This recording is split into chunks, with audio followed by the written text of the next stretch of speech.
and then warm blood pooled around the base of his skull. He closed his eyes against the black rain on his face and told himself it would be okay. He wasn't going to die. As the car pulled away, another must have passed as it pulled into the community, and he thought maybe he would be helped. He could be saved still, he was certain. The car stopped. It stopped to help him. Doors opened and closed, and he heard the voices of two people, a man and a woman. "Oh, my God," the female voice said. Jesus, call for help." And just then, the wail of sirens could be heard, blaring in their direction. He was sure they must be coming for him. "Let's get out of here," the male voice said. "What?"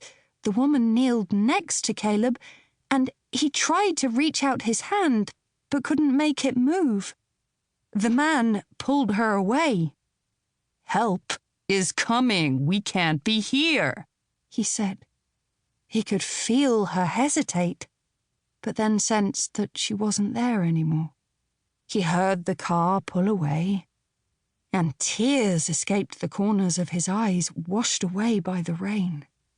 Had the gunshot made the neighbors call the police? They were probably coming. He waited, alone, the cold permeating his clothes and making him tremble. "I'm sorry," he whispered, but before help could arrive, he was gone. 1 year later.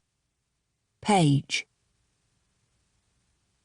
Paige stands watering her marigolds in the front yard and marvelling at how ugly they are. The sweet potato orange flowers remind her of a couch from the 1970s, and she suddenly hates them.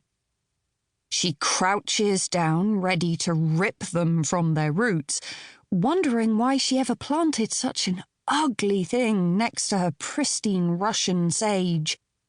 And then the memory steals her breath. The church Mother's Day picnic, when Caleb was in the 6th grade. Some moron had let the potato salad sit too long in the sun, and Caleb got food poisoning. All the kids got to pick a flower plant to give to their mums, and even though Caleb was puking mayonnaise, he insisted on going over to pick his flower to give her.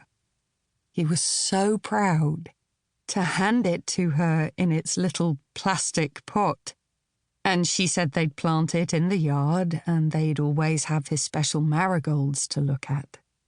How could she have forgotten? She feels tears rise in her throat but swallows them down.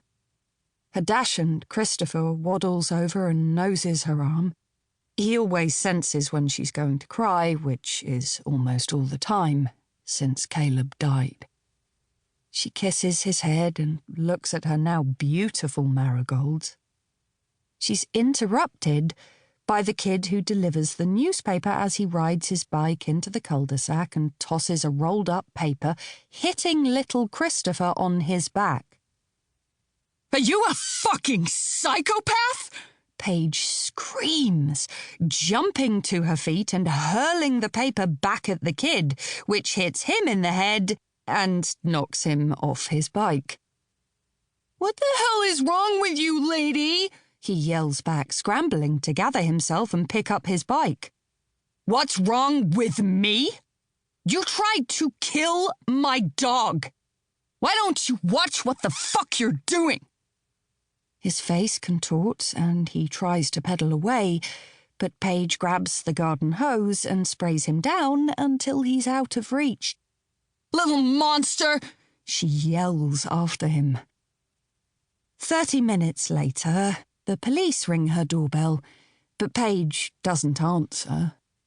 She sits in the back garden, drinking coffee out of a lopsided clay mug with the word Mum carved into it by little fingers. She strokes Christopher's head and examines the ivy climbing up the brick of the garage and wonders if it's bad for the foundation. To keep listening to this audiobook for free, click the link in the description. It will take you to a free Audible trial where you can listen to this and many other books for free for 30 days.